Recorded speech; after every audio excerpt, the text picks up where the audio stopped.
My husband's best friend bet him I'd cry when they served me divorce papers at Christmas dinner. Women are so predictable, he laughed. I signed immediately, then handed them a wrapped present. Their faces dropped when they opened it.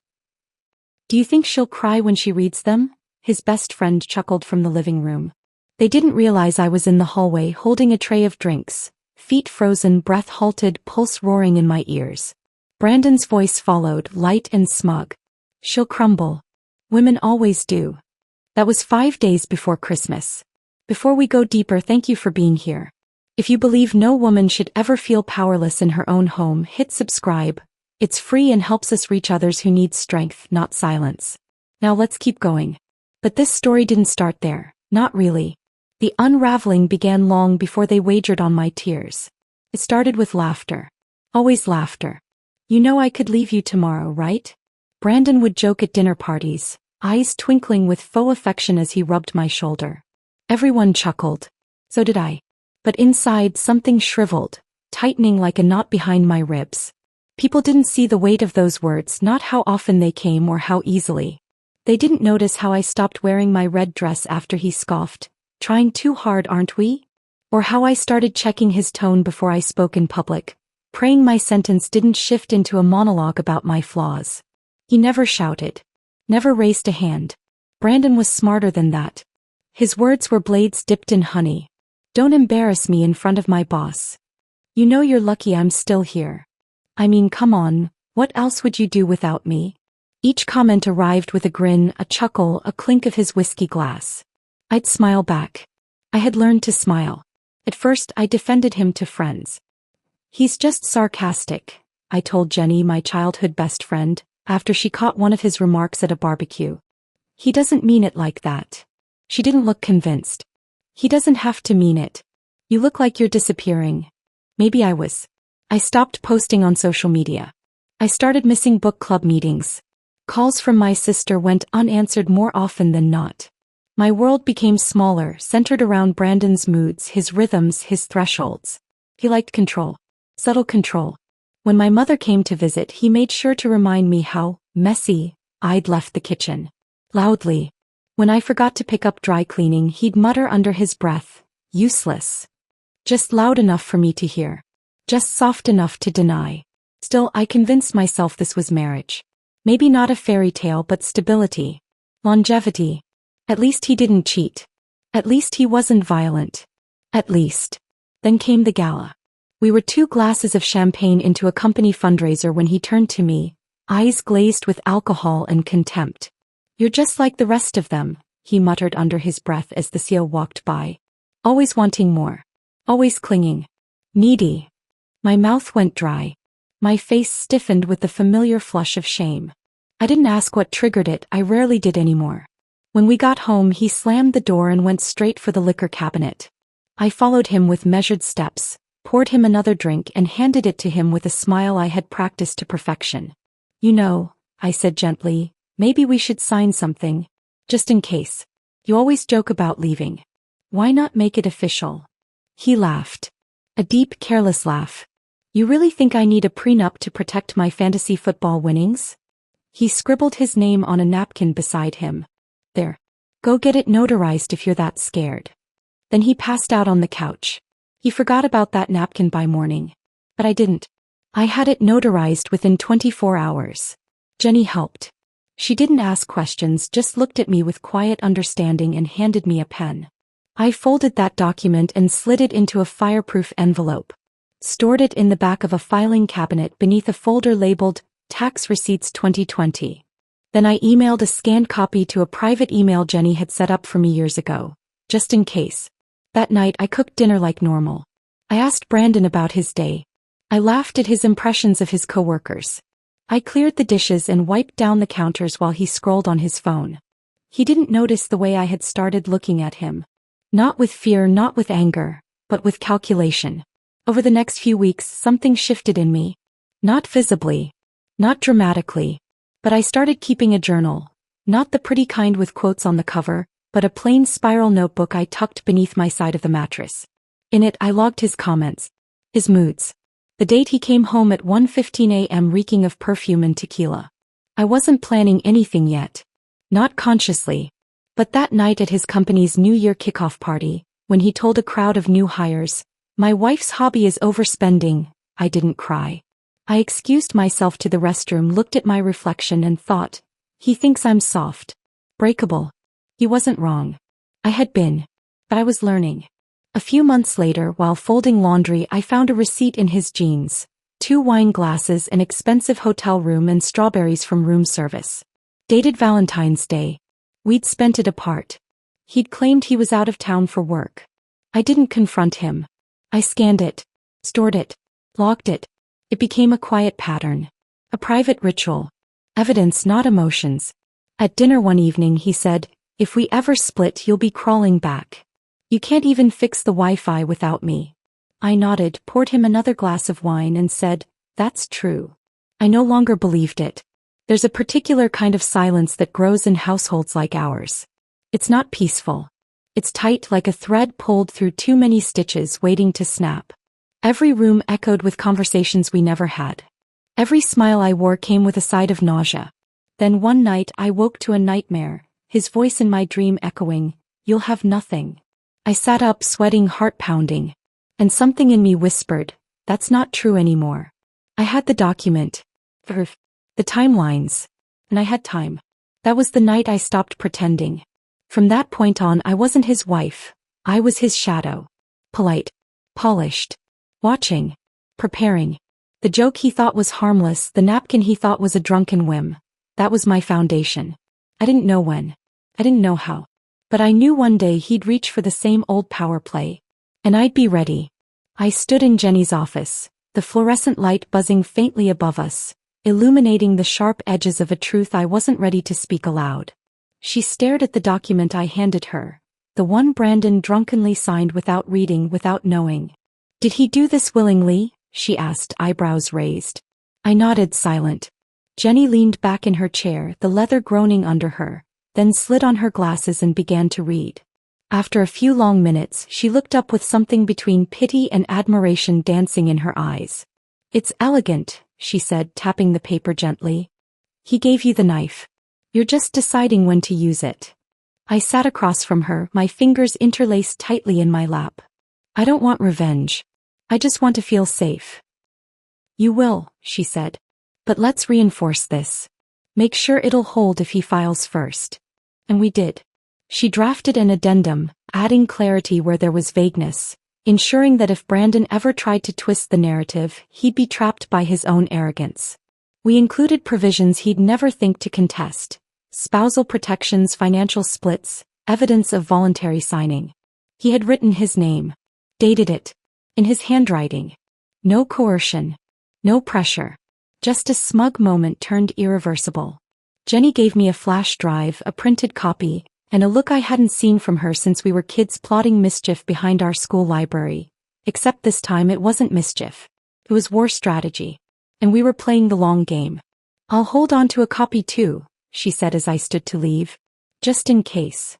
That night I returned home to Brandon watching a football game, beer in hand, socks tossed haphazardly on the living room floor. I paused at the threshold, watching him laugh at a replay, the noise from the TV bouncing off the walls like echoes from a life I no longer belonged to. "Dinner's almost ready," I said. He grunted in acknowledgement. That was the beginning of my performance. And I played the role better than I ever thought I could. I became the wife he bragged about, polished, pleasant, poised. When he made comments about my spending habits in front of friends, I laughed along.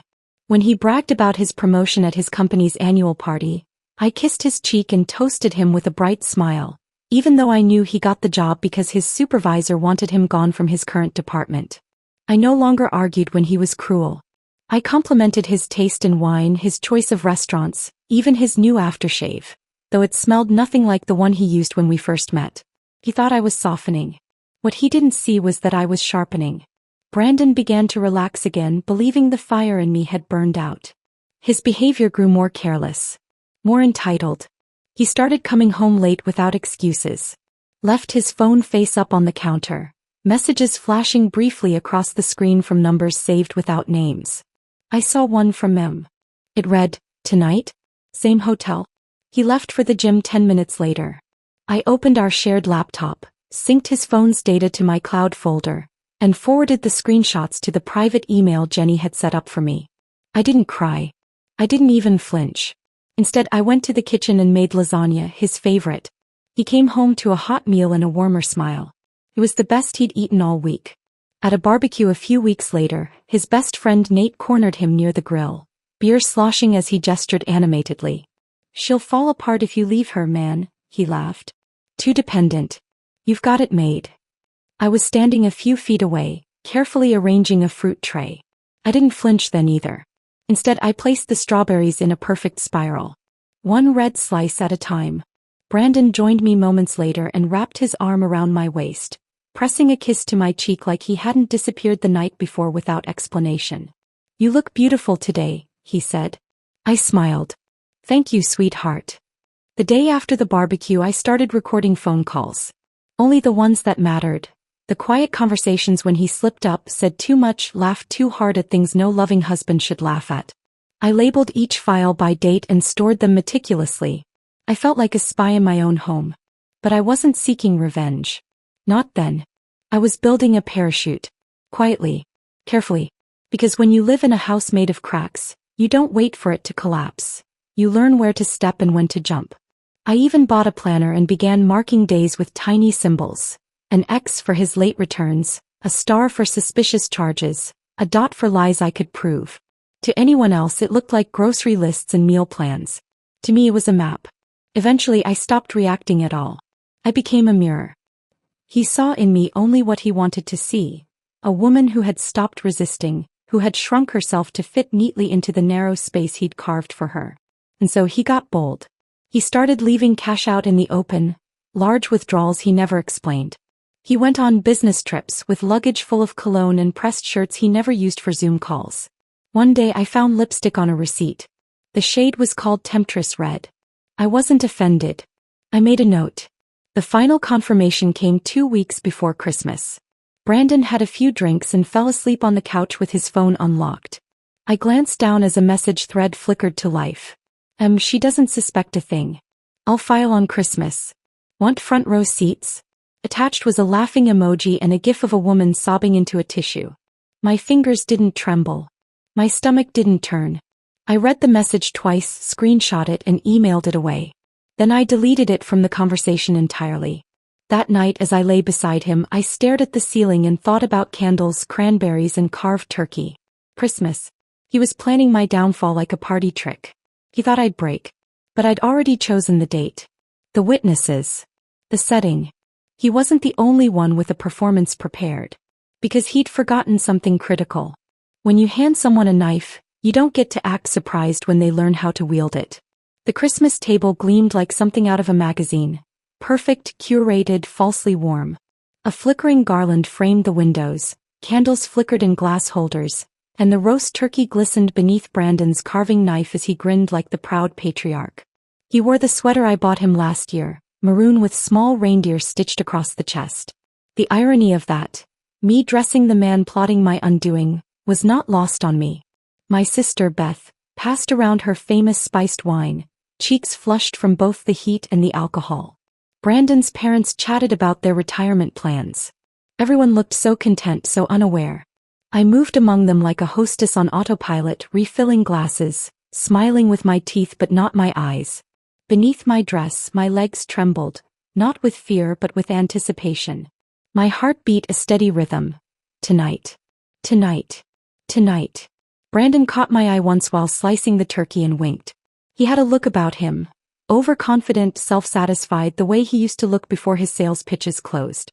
I matched his smile with one of my own, warm and unreadable. Let him believe he'd won. Best bird yet, his dad said, chewing with gusto. Steph's perfected the recipe, Brandon added, placing the platter on the table like a trophy. She's had plenty of practice. What is this, our 7th Christmas? 8th, I corrected gently, sitting across from him. He raised his glass. Well, here's to 8 more. Or, however many we last. His voice held that cruel lilt again, the one he coded in humor to keep his jabs casual, deniable. Laughter rose around the table. I chuckled too, brushing a non-existent crumb from my napkin. As plates emptied and the buzz of wine settled into the room, I noticed Brandon's best friend, Nate, whisper something in his ear. Nate was already tipsy, eyes glassy, smirk lopsided. Brandon nodded and stood up, slowly tapping his glass with a butter knife. "All right," he said, clearing his throat. "Before dessert, I have a little something for my lovely wife." I glanced at Beth, who gave me a smile of genuine delight, expecting maybe a necklace or a handwritten note. Brandon reached into his blazer, pulled out an envelope and walked over with the smugness of a man who believed he was delivering a grand finale. "Merry Christmas, babe," he said, placing it in front of me. A quiet chuckle escaped Nate. No one else laughed. The envelope was out of place, plain white, no bow, no card. I looked at it for a moment before opening it calmly. The table hushed. My eyes scanned the first line. Petition for dissolution of marriage. Already signed. Already filed. He had even highlighted a section at the bottom like a schoolboy showing off his work. I looked up. His smile was wide. Expectant. So I smiled back. "Thank you," I said softly, almost sweetly. Pause. A flicker of confusion passed across his face. Nate shifted uncomfortably beside him. I reached into my clutch and pulled out a sleek silver pen. Clicked it. Signed the papers in one elegant stroke. Dated it. Capped the pen and handed them back. Done. I could feel Beth stare on me wide-eyed. Brandon blinked, caught off guard. "That's it?" he asked, voice too casual. "That's it," I echoed, sliding the envelope back toward him. Then, without missing a beat, I reached under the table and lifted a gold-wrapped box, placing it right between his plate and his ego. "What's this?" he asked. "Your real gift," I said. He hesitated, then tore at the wrapping, revealing a leather folder. He opened it, and the moment he read the first line, the color drained from his face. His lips moved silently for a moment, reading.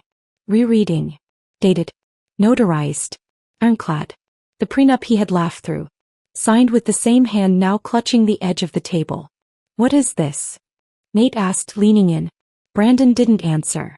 So I did. "It's the agreement Brandon signed nearly a year ago. It's been updated, reinforced, and filed." "But I filed first," Brandon said, as if that nullified reality. "Which makes it legally binding under your terms," I replied with a calm smile. "Every asset. Every clause. You gave it to me." Nate's mouth parted slightly. "Holy. You okay, man?" Beth's husband asked from across the table. Brandon didn't respond. His eyes were still glued to the document. The same eyes that once scanned spreadsheets and contracts for inconsistencies missed this one glaring clause in his own life. And then I reached into my purse again. "One last thing," I said. I placed a small square envelope on the table, thinner than the first. He stared at it as if it might explode. He opened it slowly, brows furrowed. Inside was a sonogram photo. Brandon looked at it, then at me. "I'm pregnant," I said, my voice even. 8 weeks today." His expression cracked just slightly. His eyes darted around the table. For a fleeting moment he smiled, almost involuntarily. But that smile withered the moment his brain caught up to his ego. Prenup. Pregnancy. Assets. Custody. The room felt like it was tilting. The weight of everything he thought he controlled now pressing down like a slab of stone. "You planned this," he said finally, voice barely above a whisper. I met his eyes, steady and cold. "You bet I'd cry." "You laughed. Called me predictable." "So no, Brandon, I planned nothing. I prepared." The silence was thick, dense with the kind of realization that doesn't crash but creeps. I took a sip of my wine. The sweetness of cinnamon clung to my lips. Brandon's mother pushed her chair back slightly, her face ashen. Beth gently reached for my hand beneath the table, her thumb brushing against mine in quiet solidarity. Nate tried to speak but ended up shaking his head and looking away. Brandon stared at the prenup like he could rewrite it with sheer will. He couldn't. I stood slowly and began clearing the dessert plates that hadn't yet been filled. My hands didn't shake. My breath remained even. "Apple pie or pecan?" I asked the table. No one answered. Brandon sat frozen, flanked by the wreckage of his illusion. And I wasn't broken. I was just getting started. Brandon sat there, shoulders stiff, mouth slightly open, as if the words he'd just said had choked him mid-thought. "You planned this." But I barely heard him anymore. He was staring at the prenup in front of him like it was some ancient curse etched into parchment. Only he'd written every line himself. The room was painfully quiet except for the subtle crackle of the fireplace behind him and the slow clink of a spoon from the kitchen. Even the ornaments on the tree seemed to stop shimmering. Then his eyes dropped to the sonogram photo still lying in his lap. He looked at it like it might vanish if he blinked. The faintest twitch passed through his jaw. "Steph," he started. But I stood straighter. "No." Just one word, calm but firm. He blinked slowly, like he was recalibrating what version of me he was speaking to. His voice cracked slightly. "You don't have to do this." "Oh, but I'm not doing anything," I replied, lifting my wine glass without looking at him. "You already did." To my right, his mother sat hunched forward, lips pressed into a tight line, the pearls around her neck trembling slightly with every shallow breath. His father had removed his glasses and was cleaning them with the edge of his napkin, though they weren't smudged. Beth's husband reached for more wine and thought better of it. Nate, still seated uncomfortably at the end of the table, scratched the back of his neck, the weight of his own smugness now collapsing onto him like a broken roof. My cousin Rachel stared at me from across the table, wide-eyed, her spoon hovering halfway between her mouth and her bowl of untouched sweet potatoes. I scanned their faces slowly, taking in every expression. Disbelief, shame, confusion, awe. It was better than any monologue. Their silence was the standing ovation I never needed to ask for. Brandon leaned back in his chair, running a hand through his hair. It was something he did when he realized he'd lost control. I'd seen it before, during arguments with his boss, while trying to talk his way out of a late credit card payment, or when a deal fell through and there was no one left to blame. He looked around as if someone might save him. I didn't. "You thought I'd beg," I said quietly. My voice didn't waver. My hands didn't tremble. "You thought I'd fall apart. You were half right." He looked at me again, eyes narrowed. I continued. "Until today." He swallowed. Loudly. That was the moment I saw fear slip in. Not the theatrical kind, no shouting, no tantrum. Just a flicker. A sliver of something real in a man who'd always seen consequences as optional. Brandon opened his mouth again, but before he could speak, his phone buzzed against the polished wood of the table. He glanced at it. Another buzz. Then a third. He picked it up slowly, unlocking it with a shaky thumb. And there was the email from Jenny. Subject line: prenup confirmation, legally binding. I watched his face twist in slow, quiet horror as he read the words. Each sentence tore a layer off his bravado. His thumb scrolled quickly. His lips parted. His skin paled. He reached the bottom, where Jenny had signed it with the firm's letterhead and her usual touch of elegance. She had even attached backup copies with metadata timestamps and everything. Ironclad. "Tell her it doesn't count," he muttered, gripping the phone like it might change. Another buzz. This time it was from his father's email app. The subject line read, "Forwarded, signed prenup, dated documents, FYI." The man he once referred to as a legal dinosaur had just received proof that his golden boy had handed over everything on a silver platter. Brandon lowered the phone like it had burned him. I turned toward Beth, who had been quietly watching everything unfold. "I could go for something sweet now," I said softly, my voice almost cheerful. "Can you pass the pie?" "Which one?" she asked, recovering quickly. "Apple. And whipped cream, please." As she began slicing into the pie, I stepped away from the table, moved to the buffet counter and retrieved a clean plate.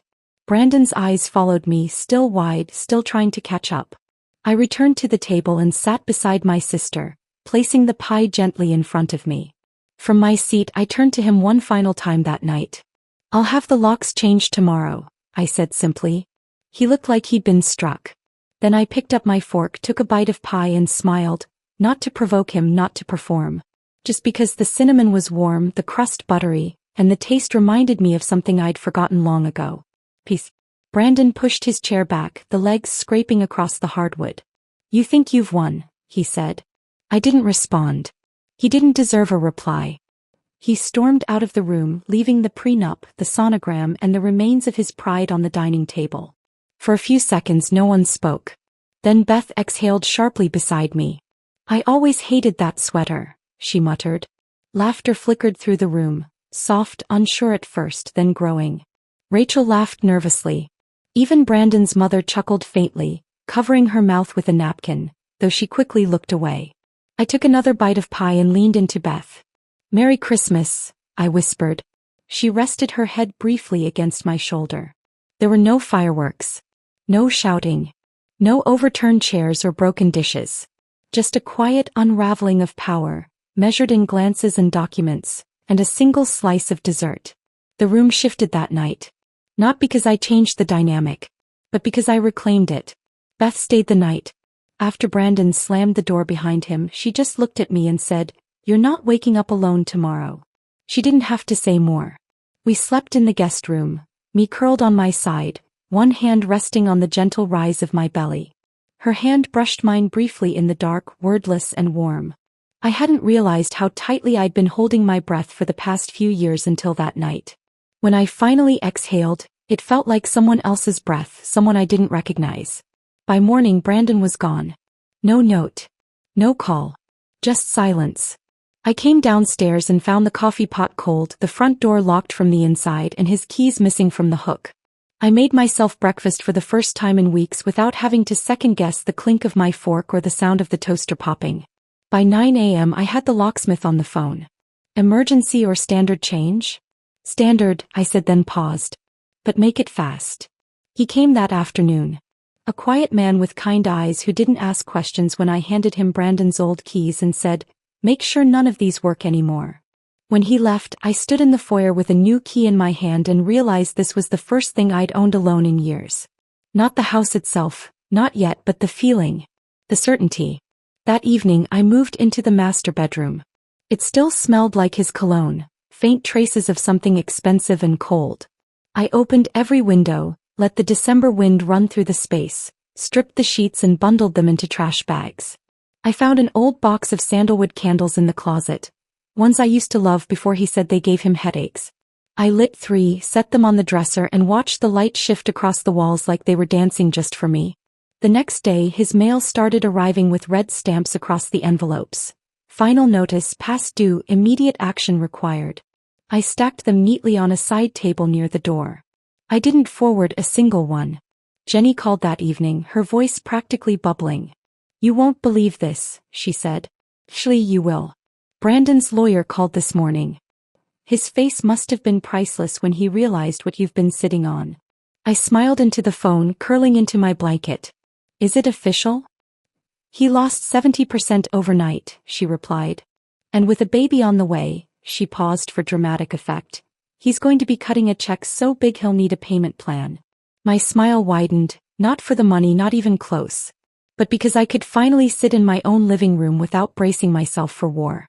"I'm proud of you," Jenny added softly. That nearly broke me. "Thanks," I whispered, "for staying when I didn't even know I needed someone. You've always been strong, Steph. You just finally let yourself believe it." The fallout was quiet at first, like snow melting instead of avalanching. Some friends unfollowed me. Some chose sides.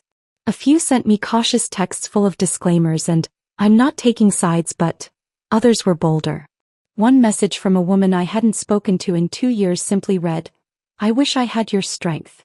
A bouquet of peonies arrived at my doorstep days later. No name, just a card. About time. C. Brandon's assistant. Claire.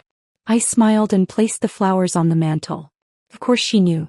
It was only a matter of time before word spread at his office.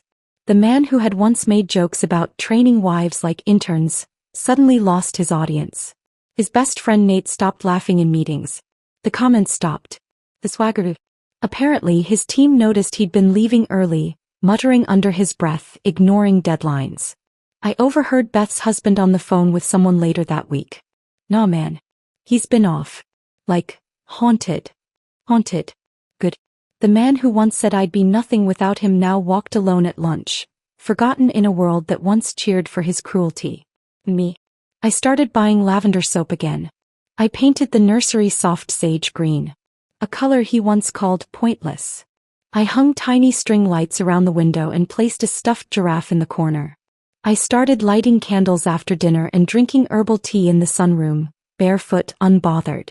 One evening I caught myself humming while folding laundry, something I hadn't done since my second anniversary. I bought new bedsheets, white with tiny gold stars, and slept diagonally across the mattress because I could. One afternoon I passed Brandon on the street.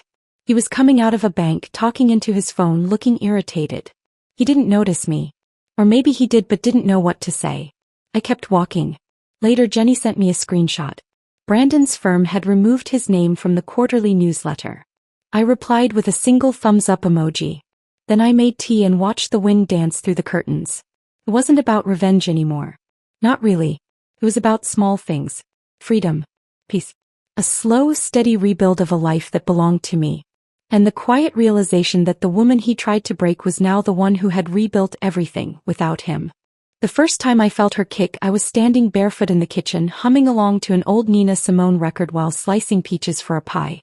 It was so soft at first I thought I imagined it. A flutter like a wing brushing the inside of my belly. Then it came again. I dropped the knife.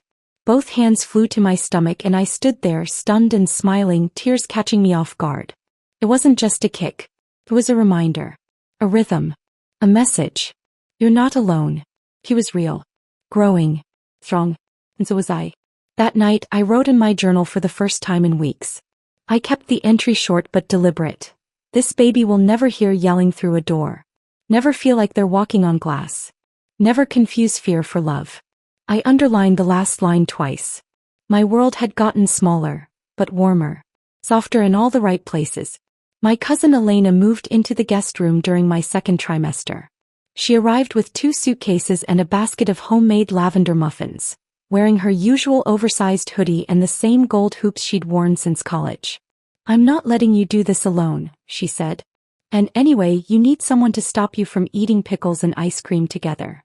We fell into a rhythm almost immediately. She worked remotely from the kitchen table, wore fuzzy socks in July, and didn't ask about Brandon unless I brought him up, which I rarely did. That part of the story was no longer worth repeating. Jenny dropped by every few days with groceries and warm casseroles and baby name books with silly post-it notes inside. Page 37. Do not name her Tiffany. Not because it's a bad name, she explained once, laughing over tea. Just because I had a Tiffany in middle school who cut my hair with safety scissors during art class. We laughed more in those months than I had in years. We didn't talk about court filings or lawyers or any of the old wounds Brandon left behind.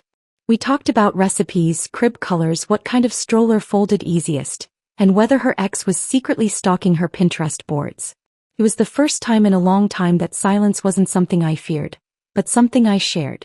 The baby's room took shape slowly. I painted the walls soft yellow and filled it with thrifted furniture I refinished myself, one coat of warm paint at a time. A rocking chair arrived in a giant box, and Elena spent 3 hours trying to assemble it before throwing down the instructions and declaring, "This is your villain origin story." We laughed until our faces hurt. One quiet Sunday I pulled a box from the back of the hallway closet.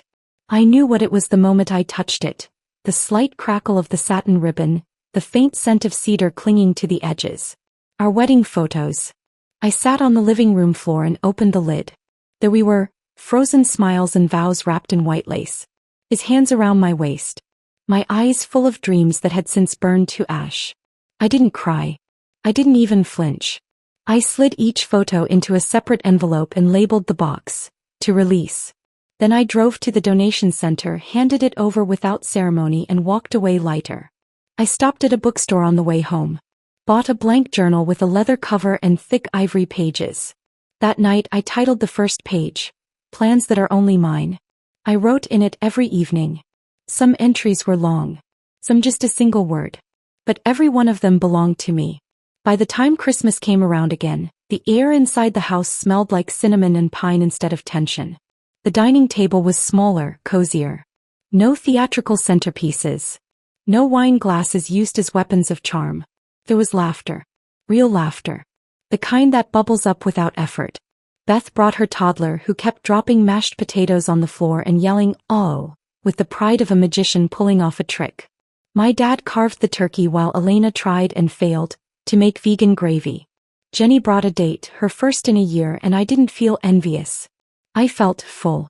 And next to my sister's son sat a brand new high chair, white with little yellow stars, holding the love of my life. My daughter. She had his eyes maybe. But the rest? All mine. Her cheeks were full and pink from the cold. Her tiny fingers gripped the edge of her tray while she babbled nonsense like it was the most important speech ever given. I didn't spend the evening watching the door. I wasn't checking my tone. I didn't rehearse answers in my head or wonder if someone's compliment might trigger a jab. I was present. Every bite of food. Every shared glance. Every story told between courses felt like a celebration. Not of survival but of something new. After dinner, I curled into the armchair by the fireplace, my daughter asleep on my chest, her tiny breaths warming the fabric of my sweater. Everyone else had drifted to the kitchen or gone out for a late walk, but I stayed behind, holding her, surrounded by the kind of peace that used to feel fictional. I took a sip of my cocoa and whispered to her softly, "He said I'd be nothing without him." She stirred slightly, her fingers curling. I kissed her forehead and smiled. "Turns out," I murmured, "I'm everything without him." This story of calm power and perfect timing gave you chills. Hit that like button right now. My favorite part was when she slid that gold-wrapped box across the table. What was your favorite moment? Tell me in the comments below. For more stories of strength, smart revenge, and emotional justice, subscribe and tap the notification bell so you never miss a moment.